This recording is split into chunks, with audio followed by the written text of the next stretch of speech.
In this short tutorial, I'm going to share with you how to create 3D wallpapers on iPhone. You want to make sure your device is running iOS 26 or later. Now scroll down to your lock screen. You will then long hold onto your lock screen until you see this plus icon. Now head to it. You want to first add any photo as your wallpaper. Simply click right here and access your photos. Select any and then you will have to pinch to crop your photo to your own preference. Now once everything is set, simply tap onto this 3D spatial scene icon to turn it on. It will start generating. Once done, tap right here to save changes. You just want to tap right here and then your 3D wallpaper will get created successfully. Now whenever you move your phone, your wallpaper will also start moving.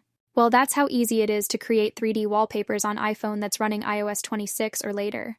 And if you find this video helpful, consider subscribing to our channel for more informative tutorials like this one.